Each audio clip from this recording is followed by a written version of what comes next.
Steve Rinella, the host of Meateater, we did a video, and it was like in January.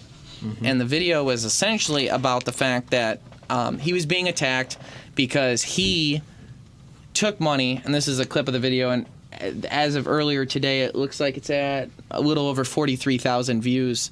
And most of those 43,000 views all came over a span of about a week, maybe a week and a half. Yeah. Oh, January 23rd. Yeah, and it was just sitting out there for months without any traction. Then all of a sudden, some people started commenting on it, and it went berserk. And I don't even know what the comments are right now, 103. But on the way here, I had a couple dings on my phone, so I know it's gone up since then too. But essentially, the story was Steve Rinella is a great guy, and he's very pro Second Amendment. Never said anything against the Second Amendment. However, he did partner with a guy named Peter Chernin, who put a bunch of money into Meateater to help the brand and help it grow. And Peter Chernin also happens to be a big Democrat supporter of people that fight against the Second Amendment and things like that. So the idea was that people were worried that Steve was taking money from an anti-Second Amendment guy. So they're worried that him taking money from that's going to affect the show and start negatively impacting his views on, maybe he starts doing not necessarily anti-gun, but...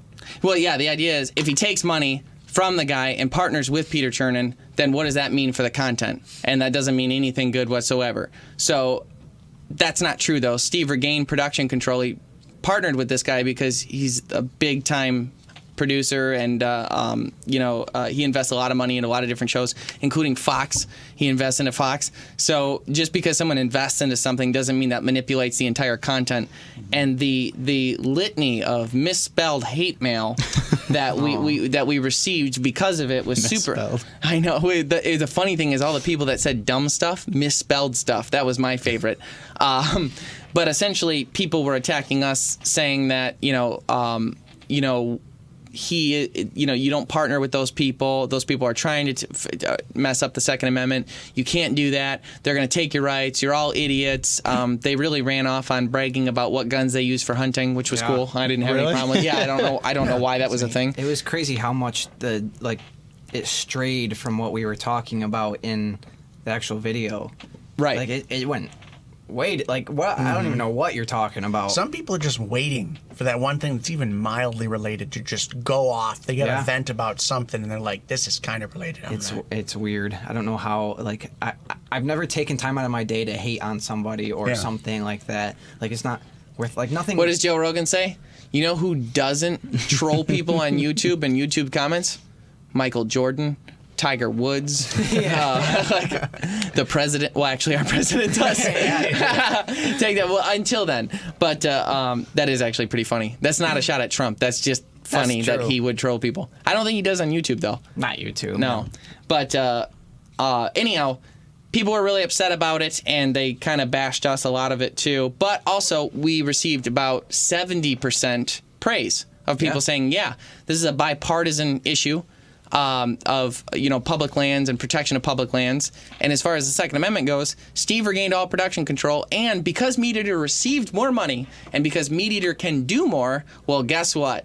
More people are going to see the good that guns can do, especially when it comes to hunting. And I'm not saying the Second Amendment has anything to do with hunting, because it absolutely 100% totally does not. Nope. But showing hunting and fishing content is not going to hurt the Second Amendment, and that is a fact. So you can hunt with a knife. That was kind of my thoughts on that one. Ryan, you were watching these numbers trickle up. What were your thoughts on the whole thing? Some of the comments that stuck out to you. I thought it was really funny in the beginning that some guy had commented that he agrees, but the problem is with the left that they won't listen to things like this. And another guy, that was a good one. Yeah. He said, essentially, I said that we get attacked more from the right and not the left. And the guy's like, well, that's because nobody from the left listens to your podcast. And then another guy was like, I'm from the left, and I listen to their podcast, and I like them. And then another guy commented on that same... He replied to that comment saying, it's okay, this only has 800 views. No one watches it that's anyway. right. Yeah, that was the first one. And now as we're talking about now, it's probably around 45,000. Yeah. Which, I mean, that's not huge numbers, but it's a lot more than 800. Yeah, exactly. Wow. Well, it was funny. He commented right away on it. Yeah. It's like give it a couple days. And then it started gaining traction, and then the comment's gone. He deleted Yeah, it. he deleted his comment once he saw Really? it. Yeah. Oh, yeah. It definitely not viral or anything, but it got a lot of traction. It did pretty good, and it raised awareness about our podcast in general. So it'll be interesting to see how that translates over. And good for us defending Steve because he didn't do nothing wrong. Listen, good luck finding an agent in LA that will get your show that is pro Second Amendment and pro hunting and fishing and pro public lands. Good luck finding an agent that is a Republican in LA that can get you into the right meetings to get you in the right spot. That's true. You have to be able to talk to people in order to get content out there that pushes the beliefs that we all share.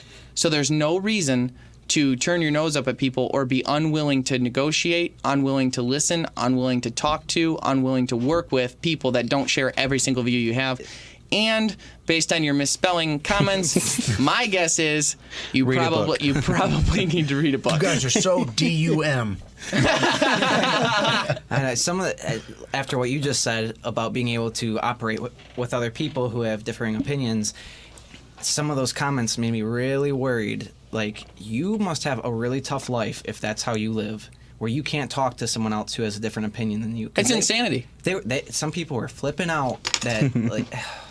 They couldn't I don't know wait. how they operate in this world. Because, I mean, all of us will gladly talk to someone with a different opinion and have a discussion with them.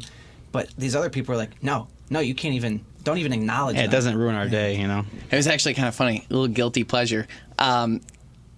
It was crawling up so fast, 4,000, 5,000, 6,000 views a day. I think it got up to 10,000. And then one day, Wow. well, here's why. Because I was like, I wonder if we can get it up more. So I started replying to some of the stupidity, and that they'd reply, and then it would just ramp up the whole thing. It got it going pretty good. Yeah. But it was really funny. I was like they'd be like, listen, I appreciate your positivity or Commentary. your good outlook on your hopes, but these people want our guns at any this and that and everything else. Man. I'm not even against believing that they're correct. Like I don't know what Chernan's deepest darkest secrets are of what he wants to do with the Second Amendment and this and that, but what I do know is with Steve holding production control, that Doesn't matter. this is not the grounds for that battle. That's not where the battle isn't being fought there. Not even. The battle is being fought over, somewhere else where he's putting his money in the, Democrats and stuff like that. And by listening to Steve and figuring out how you feel about specific issues, you can enlighten yourself and make, good choices. And Be educated. right, imagine that. Not everything's so black and white. Right, except the Second Amendment. Which that's the thing is I actually do think it's a black and white thing. We absolutely 100% need the Second Amendment. I absolutely will stand for it 100%. But that's not this But issue. that's not even what's being talked about. I mean, to the fact that he invested money into Meateater so that Meateater could be successful has nothing to do. If anything, that's a win for the Second Amendment, not a loss. But they turned on him, and for Steve to respond and come out with a public, rebuttal, that's so out of character for him. So it was necessary and it was good. So good job, Steve. I'm thankful for the people on here that are liking and commenting and subscribing to us, recognizing the fact that this wasn't some sort of attack on the Second Amendment or whatever. We are very pro Second Amendment. Yes, we are very pro Second Amendment. I don't know how it got twisted in some people's minds, but I'm glad the majority understood what we were trying to say. Yeah, especially considering Steve's biggest push is the public lands, which is a bipartisan issue and not worth. I don't even understand. How are you going to argue against that? Yeah, even Trump just passed all that new legislations for all that new hunting land that we just talked about last week. Yep. And it was. Did that go through uncontested? No, there was like 3 no votes. Yeah. Yeah. But they hate land. Yeah. Nature. But the funny thing is, Trump liked it, so they had to say no. Yeah. But even that became a bipartisan issue when you only got a few votes against it. So it passed at 96%. Or they had a big construction lobby behind them, so they had to. Yeah. That's probably what it was. Actually, that's probably even more likely.